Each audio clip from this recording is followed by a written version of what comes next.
Hello and welcome to Last Hope. मेरा नाम है नवीन शुक्ला और इस वीडियो में हम डिस्कस करने जा रहे हैं यूरोपियन कॉन्टिनेंट के बारे में। यह कॉन्टिनेंट एंड सीरीज़ की छठी वीडियो है। इससे पहले मैंने 5 वीडियो बना रखी है, जैसे कि Asia, Africa, north American continent, south American continent, Antarctica continent, और ये है 6th वीडियो यूरोप के बारे में। ठीक, अगर आप इस वीडियो की PDF चाह रहे हैं तो हमारे टेलीग्राम चैनल को ज्वाइन कीजिए और लिंक डिस्क्रिप्शन में है उसकी, और वहाँ से फ्री डाउनलोड कर सकते हैं इस PDF को। चलिए स्टार्ट करते हैं। यूरोप जो है वो 6th लार्जेस्ट कॉन्टिनेंट है। इसकी जो एरिया देखेंगे आप तो 10,180,000 स्क्वायर किलोमीटर है। पॉपुलेशन अगर देखेंगे तो 74.64 करोड़ इसकी पॉपुलेशन है। डेंसिटी देखेंगे तो ऑलमोस्ट 73% पर स्क्वायर किलोमीटर मिल जाएंगे। एक स्क्वायर किलोमीटर का अगर एरिया लिए तो उसमें आपको 73% मिलेंगे। नंबर ऑफ कंट्रीज़ की बात करूँ तो 50 सॉवरेन कंट्रीज़ हैं और 6 जो है लिमिटेड रिकग्निशन के साथ कंट्रीज़ हैं। मीन्स उनको बहुत सारे देश अभी मान्यता नहीं दिए हैं। लार्जेस्ट कंट्री की बात करूँ तो फ्रांस है, और स्मॉलेस्ट कंट्री की बात करूँ तो वेटिकन सिटी है। वेटिकन सिटी दुनिया का सबसे छोटा सिटी है। ठीक, अगर रिलीजन की बात करूँ तो यहाँ मोस्ट ऑफ द पर्सन जो है, मोस्ट पीपल यहाँ क्रिश्चियनिटी फेथ में बिलीफ रखते हैं। 75.2% हैं। 18.2% लोग कोई रिलीजन में बिलीफ नहीं रखते हैं, और 5.9% लोग इस्लाम में, और बाकी 0.7% में अदर रिलीजन आते हैं। यूरोप की अगर बात करूँ तो इसको आप बेस्ट तरीके से अगर डिफाइन करें तो ये एक पेनिनसुला है यूरेशियन कॉन्टिनेंट का। ठीक है, अब यूरेशियन कॉन्टिनेंट क्या है तो देखिए, आप अगर जियोलॉजी पढ़ते होंगे तो आपको पता होगा कि प्लेट टेक्टोनिक थ्योरी है, जिसके अनुसार आपको पता चलता होगा कि जो इंडियन पेनिनसुला है वो यूरेशियन प्लेट से टकराई थी। यूरेशियन क्या है तो यूरोप प्लस एशिया दोनों कॉन्टिनेंट को कंबाइन, बहुत सारे जियोलॉजिस्ट मानते हैं कि ये दोनों कॉन्टिनेंट एक कॉन्टिनेंट है। ठीक, तो बट प्लेट टेक्टोनिक थ्योरी के अनुसार आप अगर देखें तो ये दो अलग अलग प्लेट्स हैं। ठीक, बट सटे हुए हैं, तो इसीलिए Eurasian plates.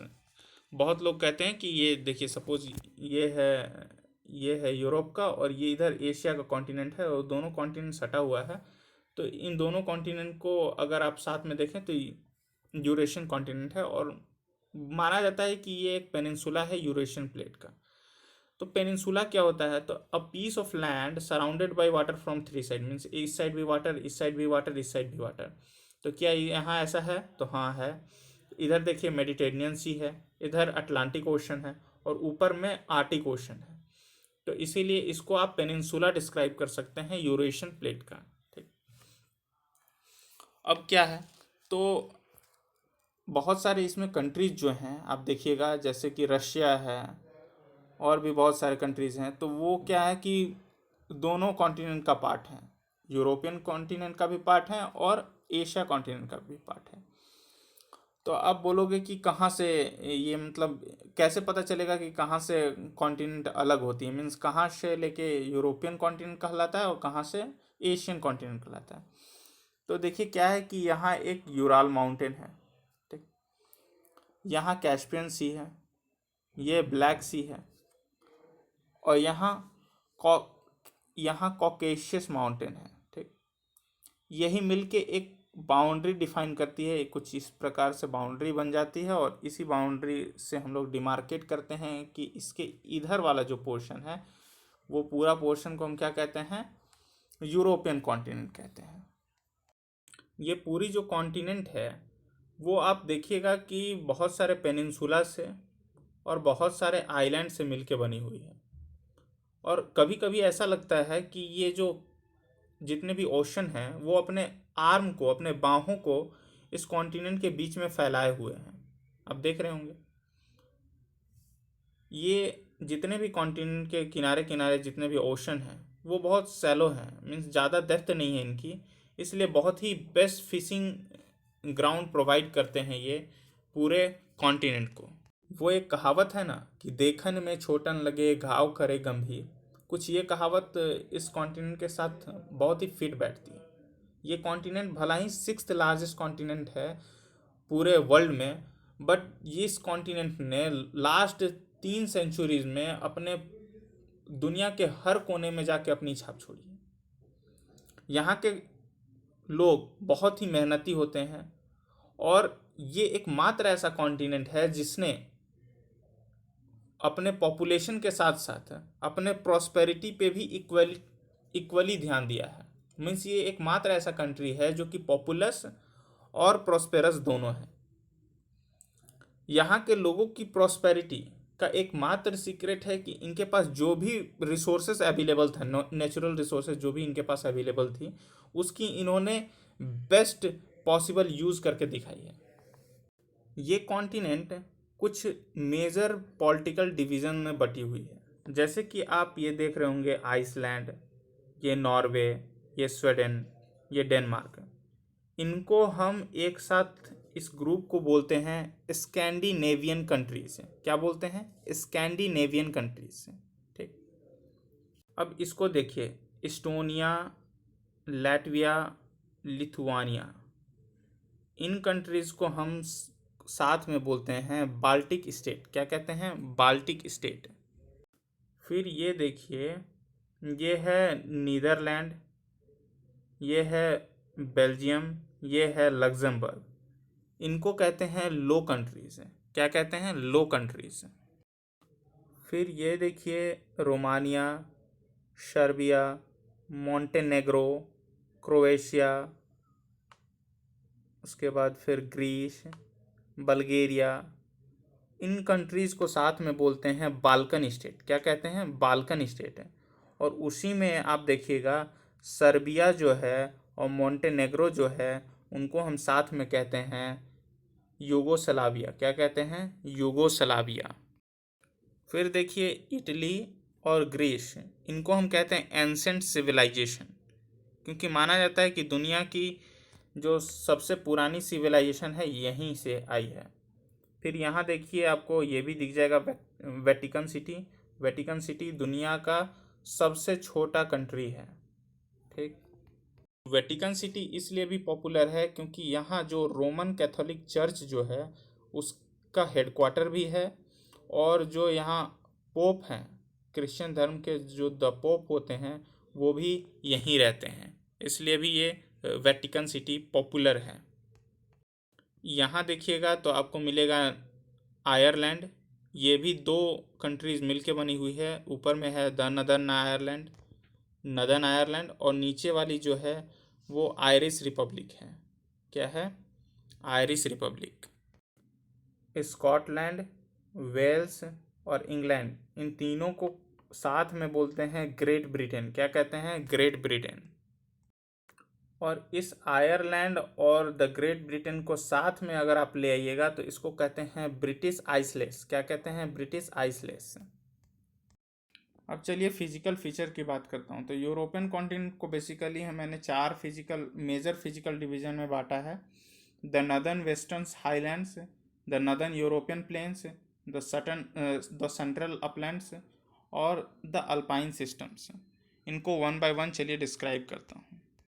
The northern western Uplands, इसमें कौन कौन सा एरिया हम कवर करेंगे? तो ये जो एरिया है ना, इसको हम कहते हैं द नदर्न वेस्टर्न अपलैंड्स। ठीक है, ये कौन कौन हो गया? तो नॉर्वे, स्वीडन, डेनमार्क, फिर जो ब्रिटिश आइसलेस था, ये सभी एरिया जो हैं ये नदर्न वेस्टर्न हाईलैंड के अंडर में आते हैं, और इनको हम कलेक्टिवली कहते हैं फेनो स्कैंडियन सिल्ट्स। क्या कहते हैं? फेनो स्कैंडियन सिल्ट। अब चलते हैं द नदर्न यूरोपियन प्लेन की तरफ। तो ये एरिया मैंने बताया था आपको द नदर्न वेस्टर्न अपलैंड्स, ठीक, या द नदर्न वेस्टर्न हाईलैंड्स। और इसके जो इधर वाला जो एरिया है, यहाँ से लेके आप देख रहे हो पूरा करीबन यहाँ तक, इन एरियाज़ को हम कहते हैं द नदर्न यूरोपियन प्लेन। ये प्लेन एरियाज़ हैं। ठीक है, इसके नीचे आपको सेंट्रल अपलैंड्स मिलेगा। ये साउथ में इसका सेंट्रल अपलैंड्स मिलता है, और ऊपर में आपको वाइट सी, इधर आपको बाल्टिक सी, इधर नॉर्थ सी, कुछ इस प्रकार से आपको मिल जाएगा। ये जो पूरा प्लेन है इसमें आपको several high grade fossil fuels मिलेंगे, जैसे कि कोल मिलेगा, ऑयल मिलेगा, नेचुरल गैस मिलेगा। और ये पूरे नॉर्थ सी की तरफ इधर नॉर्थ सी है इधर मिलेगा आपको, इधर भी बाल्टिक सी की तरफ भी मिलेगा आपको। तो ये पूरा जो एरिया है आपको बहुत ही फॉसिल फ्यूल के साथ भरपूर मात्रा में है, इसलिए यहाँ ऑयल एक्सप्लोरेशन अक्सर होते रहता है और चलते आ रहा है। अब चलिए सेंट्रल अपलैंड की तरफ। तो ये आपको पुर्तगाल दिख रहा है, स्पेन दिख रहा है, फ्रांस, फ्रांस का भी बहुत सारा पोर्शंस है। उसके बाद आपको जर्मनी, उसके बाद फिर केक रिपब्लिक, उसके बाद स्लोवाकिया। तो ये सब जो स्लोवाकिया रिपब्लिक है, ये सब जो कंट्रीज़ हैं वो आपको सेंट्रल अपलैंड्स के अंडर में आते हैं। नेक्स्ट देखते हैं द अल्पाइन सिस्टम। ये नीचे बाकी जो एरिया यूरोपियन कॉन्टिनेंट का आपको मिल रहा है, ये जो एरिया है इसको हम कहते हैं द अल्पाइन सिस्टम्स। इसी में आपको एल्प्स माउंटेन मिलेगी। एल्प्स माउंटेन नाम सुने होंगे आप। ये क्या है, एक बहुत ही यंग माउंटेन है। जैसे कि आप यहाँ नॉर्थ अमेरिकन कॉन्टिनेंट में रॉकी माउंटेन सुने होंगे, अफ्रीका में सुने होंगे एटलस माउंटेन, ठीक है, एशियन में सुने होंगे हिमालयन माउंटेन। तो वैसे ही यहाँ की जो सबसे महत्वपूर्ण माउंटेन है वो कौन है, एल्प्स माउंटेन है, ठीक है। इसमें माउंट बेरानो जो है वो 4807 मीटर्स की इसकी हाइट है, वो हाईएस्ट इसकी पीक है, ठीक है, एल्प्स की। मगर आप बात करोगे कि पूरे यूरोपियन कॉन्टिनेंट में सबसे हाईएस्ट माउंटेन पीक कौन है, तो ये माउंट एल्ब्रस मिलेगा और उसकी हाइट है 5633 मीटर्स। कितना है, 5633 मीटर। क्लाइमेट एंड वेजिटेशन को देखता हूँ तो क्लाइमेट एंड वेजिटेशन जो है वेस्ट यूरोपियन टाइप क्लाइमेट, फिर continental climate, Mediterranean type climate, tundra climate, सबको वन बाय वन हम डिस्कस करेंगे। फिर उसके बाद हम वेजिटेशन पोर्शन में चलेंगे। अभी क्लाइमेट देखते हैं, ठीक है। तो मैप की मदद से दिखाता हूँ आपको। तो ये है यूरोप का मैप और ये देखिए वेस्टर्न यूरोप है। अब इधर आपको तो माउंटेन दिख नहीं रहा होगा। तो क्या होता है कि जब भी कोई विंड आती है जो कि मॉइस्चर कैरी करके आ रही है, तो क्या होगा कि वो इक्वल अमाउंट ऑफ रेन को कैरी करेगी और सब जगह फेयरली डिस्ट्रीब्यूट करेगी इक्वल अमाउंट में। ये नहीं कि कहीं ज़्यादा बारिश हो गया और कहीं बहुत कम बारिश हुआ, तो ऐसा ये नहीं करती है, ठीक है। इक्वल अमाउंट ऑफ रेन को सभी जगह फैलाती है।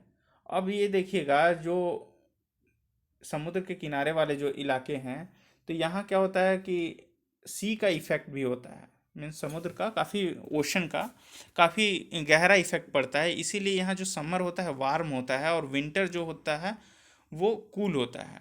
थोड़ा ठंडा विंटर रहेगा और समर काफ़ी थोड़ा गर्म रहेगा। और इस टाइप के हम क्लाइमेट को हम क्या कहते हैं, मैरीटाइम टाइप क्लाइमेट है, ठीक, टिपिकली मैरीटाइम कहते हैं। और इसी टाइप के क्लाइमेट को हम कहते हैं वेस्ट यूरोपियन टाइप क्लाइमेट। क्या कहते हैं, वेस्ट यूरोपियन टाइप क्लाइमेट है। अब जब आप सेंट्रल और ईस्टर्न यूरोप देखिएगा तो यहाँ क्या है कि आपको यहाँ बड़े बड़े माउंटेन मिलेंगे, जैसे यूराल माउंटेन। तो इससे क्या होगा कि जब इधर से जब मॉइस्चर कैरिंग विंड आ रही है तो वो यहाँ से आते आते इधर थोड़ा लेस ही बारिश करेगी। यहाँ से यहाँ पहुँचने में इसके क्या होगा कि जितने भी इसके मॉइस्चर हैं वो पहले ही ख़त्म हो जाएंगे। तो इससे क्या होगा कि बारिश इधर कम होने लगेगा। तो इधर तो बारिश कम होता है। उसके बाद क्या होता है कि इस एरिया में जो ठंडा होता है वो काफ़ी ज़्यादा होता है, means winter are very cold, और समर जो होगा वो हॉट होगा। तो इस टाइप के हम क्लाइमेट को क्या कहते हैं, जहाँ की मॉडरेट रेनफॉल हो, ज़्यादा ठंडा हो, ज़्यादा गर्मी हो। तो इस टाइप के क्लाइमेट को हम कहते हैं कॉन्टिनेंटल टाइप ऑफ क्लाइमेट। क्या कहते हैं, कॉन्टिनेंटल टाइप ऑफ क्लाइमेट। अब जब ये साउथ वाले पोर्शन को आप देखेंगे मेडिटेरेनियन सी के आसपास, तो यहाँ समुद्र का इफेक्ट काफ़ी ज़्यादा पड़ता है। यहाँ होता क्या है कि ऑफशोर जो विंड है उसके कारण क्या होता है कि जो बारिश होती है वो सिर्फ ठंडे के मौसम में होती है, मीन्स विंटर जो होता है उसी समय आपको बारिश मिलेगी। समर थोड़ा लंबा होता है, लॉन्ग समर्स, हॉट होता है, ड्राई होता है। और जो विंटर यहाँ की होती है वो थोड़ी वार्म होती है और वेट होती है, भीगी भीगी, क्योंकि बारिश होगी, ठीक। तो ये मेडिटेरेनियन सी के आसपास है, इसीलिए इस टाइप के क्लाइमेट को हम कहते हैं मेडिटेरेनियन टाइप ऑफ क्लाइमेट। क्या कहते हैं, मेडिटेरेनियन टाइप ऑफ क्लाइमेट। अब ये नॉर्थ वाले जो पोर्शन को आप देखिएगा तो नॉर्थ वाले पोर्शन में आपको क्या मिलेगा कि यहाँ जो ठंडा होगा वो ज़्यादा, बहुत ज़्यादा, मतलब एक्सट्रीमली कोल्ड क्लाइमेट इधर आपको मिलेगी। और यहाँ जो रेनफॉल होगा वो काफ़ी कम होगा, बहुत कम होता है, स्कैंटी रेनफॉल, ठीक है। और इधर जो समर होते हैं वो काफ़ी शॉर्ट पीरियड के लिए आते हैं, मीन्स आपको साल में एक दो 2-3 मंथ मिल जाएंगे समर मोस्टली। मगर जो समर होता है वो लॉन्ग होता है, मीन्स दिन काफ़ी यहाँ लंबा होता है। एंड वार्म डेज होता है, जो दिन होता है काफ़ी गर्म भरा होता है। यहाँ तो इवन रात को भी आपको सूर्य दिख जाएगा। नॉर्वे में आप एक बुक है लैंड ऑफ मिडनाइट सन, ठीक है। बताइए किसने लिखी है, कमेंट बॉक्स में अभी अभी बताइए जल्दी जल्दी, ठीक है।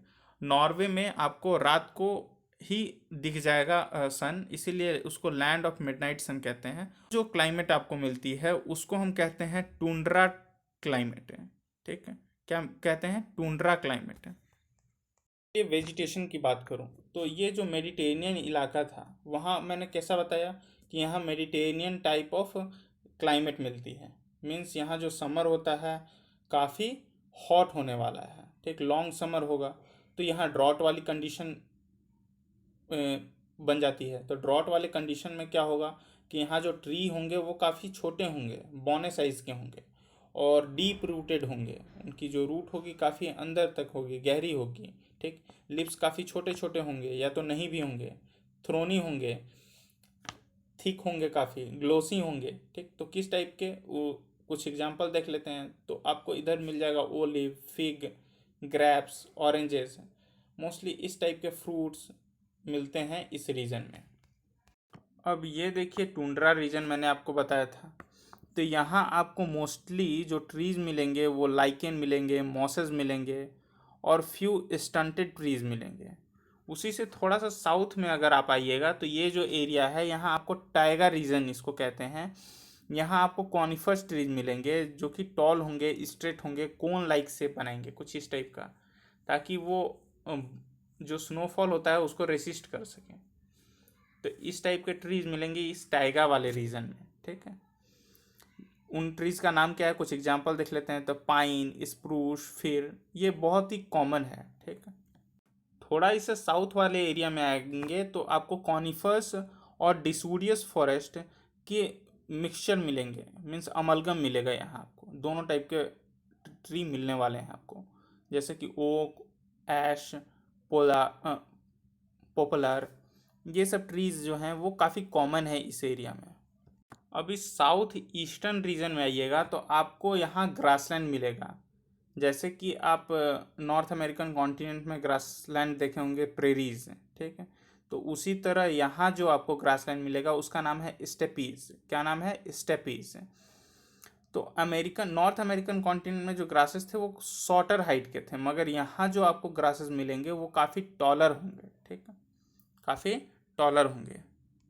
अब जाते जाते आपके लिए क्वेश्चन है कि बताइए वो कौन सा यूरोपियन कंट्रीज था जो पहली बार, मतलब सबसे पहले इंडिया में आया। बहुत सारे कंट्रीज इंडिया में आए थे, यूरोपियन कंट्रीज, जैसे कि ब्रिटिशर्स आए थे, पोर्टुगीज़ आए थे, डच आए थे। तो उसी में बताइए कि पहला कौन सा कंट्री था जो कि इंडिया में आया था, ठीक। आशा करता हूँ कि इस वीडियो से आपको काफ़ी कुछ सीखने को मिला होगा, जानने को मिला होगा। Thanks for listening and as always God bless you all.